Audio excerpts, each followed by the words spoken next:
Hello everyone, आप सभी का फिर से एक नई वीडियो पर स्वागत है। आप सभी को अच्छे तरीके से मालूम है कि फिर से रविवार का दिन वापस आ चुका है। तो कहीं ना कहीं इस बार फिर से मैं संडे कमेंट स्पेशल वीडियो लेकर के आ चुका हूं। इस सप्ताह के पहले क्वेश्चन कमेंट की ओर चलते उसके पहले इस दौरान जो भी नए सब्सक्राइबर नए आंगनबाड़ी वर्कर्स जुड़ी हुई उनको मैं बता दूं, संडे के शाम को संडे कमेंट स्पेशल वीडियो आता है जिसमें आप सभी लोगों द्वारा पिछले एक सप्ताह के दौरान व्हाट्सएप पर या वीडियोस के नीचे जो कमेंट पूछे गए क्वेश्चन के रूप में उसका आंसर इस वीडियो में डिस्कशन किया जाता है। तो अगर आपका कोई क्वेश्चन हो, अच्छा क्वेश्चन हो संडे कमेंट्स के लिए, तो कहीं भी क्वेश्चन कमेंट कीजिएगा, जरूर लिखिएगा कि इस क्वेश्चन का आंसर संडे कमेंट्स में दे, ताकि उसको सर्च करके वीडियो में लाना आसान हो पाए। तो ध्यान दीजिएगा, संडे कमेंट स्पेशल वीडियो के लिए पहला कमेंट आप अपने मोबाइल स्क्रीन पर देख पा रहे हैं, टिंकू नाम से आया हुआ है। इन्होंने लिखा है, कटिहार डिस्ट्रिक्ट कुर्सेला ब्लॉक से महीने में कितना सिलेंडर मिलेगा, संडे कमेंट में बताएं अतुल भैया जी। देखिए, जैसे कि आप सभी को अच्छे तरीके से मालूम है कि जब भी आप सभी को कनेक्शन दिया गया था उस समय भर्ती हुआ 2 सिलेंडर आपको मिला था, यानी एक बार में 2 सिलेंडर आप लोगों को जो है वो विभाग की ओर से प्रोवाइड कराया गया था। अब इस 2 सिलेंडर का हिसाब किताब क्या है, एक बच्चे पर कितना खर्च है, महीने में पोषाहार बनाने में जलावन में कितना खर्च है, इसका एक्चुअल हिसाब अभी नहीं आया हुआ है। इसलिए मैं आपको पहले ही बता दूं, मैं अपने आइडिया अनुभव के आधार पर आपको बता दूं कि हर 2-2 महीने पर, जी हाँ, हर 2-2 महीने पर जो है आपको 2 गैस सिलेंडर भरवाने के लिए जो है उस समय के गैस के दाम के हिसाब से जो है वो पैसा आएगा। यानी कि 2 महीने पर 2 सिलेंडर का मतलब है कि महीने में 1 सिलेंडर के आसपास जो हिसाब रहना चाहिए। हालांकि एक्चुअल हिसाब जो ICDS की ओर से जारी होगा कितना खर्चा होता है तो मैं ज़रूर बताऊंगा। नेक्स्ट कमेंट में लिखा गया है कि अतुल भैया जी, जून का पोषाहार कब तक आएगा, संडे कमेंट में बताइएगा। चंदन कुमार, छातापुर, सुपौल जिला, सेंटर नंबर 279। देखिए, जून महीने के पोषाहार के लिए अभी तक काफ़ी अफरा तफरी मची हुई है। 95% परियोजना में अभी तक जून के महीने के पोषाहार के संबंध में कोई सूचना नहीं है। कहीं ना कहीं यहाँ पर आवंटन की दिक्कत दिखाई दे रही है। तो इसके लिए आपको कुछ नहीं करना है, सिर्फ आप इंतज़ार कर सकते हैं। हालांकि पूरी संभावना यही है कि 29 जून को जो है वो THR वितरण करवाया जाए। आवंटन समय से अगर आ जाता है और बैंक में समय से पैसा मिल जाता है तो 29 जून को THR वितरण कराया जा सकता है। नेक्स्ट कमेंट भूमिका सिंह नाम से आया हुआ है। इन्होंने लिखा है, संडे कमेंट में बताएं कि ECCE और डिप्लोमा कोर्स की कोई सूचना हो तो बताएं। देखिए, फिलहाल में ECCE डिप्लोमा कोर्स का या एग्ज़ाम का कोई सूचना नहीं है। अगर सूचना मिलेगी तो वीडियो के माध्यम से जानकारी जरूर मिलेगी।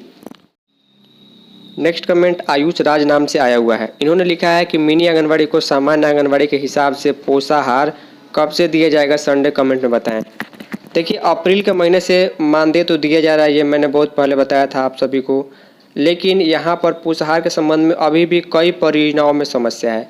तो ये आवंटन जब आ जाएगा सभी को बराबर, तो मिनी केंद्र जो पहले मिनी थे अब अपग्रेड हो चुके हैं। सेविका को सामान्य केंद्र की सेविका के बराबर मानदेय मिल रहा है 7,000, तो ये पोषाहार भी अपग्रेड हो जाएगा अगर आपके यहाँ आवंटन समय से आ जाता है तो। नेक्स्ट कमेंट काफ़ी इंटरेस्टिंग है।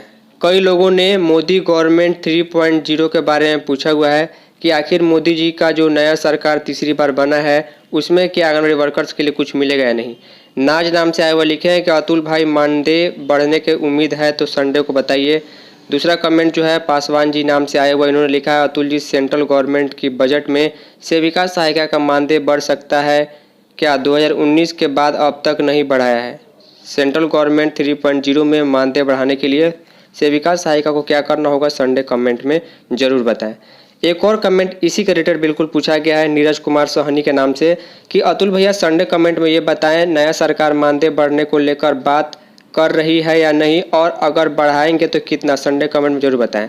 देखिए, ये सारे मुद्दे जो होते हैं कि पैसा बढ़ेगा नहीं बढ़ेगा, क्या समस्या नहीं है, ये सब संसद का जब सत्र चलता है तो उसमें ये चीज़ें डिस्कशन में सामने आती है। इसमें जो है महिला बाल विकास मंत्री इसका जवाब देती है विपक्ष के क्वेश्चन का।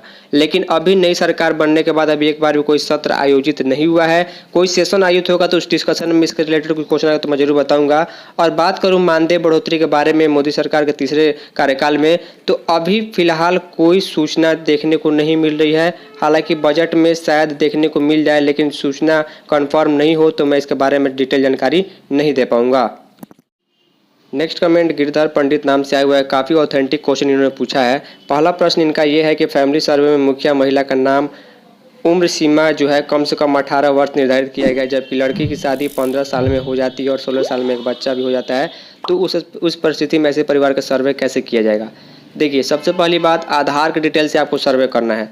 और किसी लड़की की उम्र अगर 15 वर्ष में हो जाती है तो वो शादी सीधे सीधे अवैध है, उसका एंट्री आपको नहीं करना है, अन्यथा आप भी उसमें फंस सकते हैं।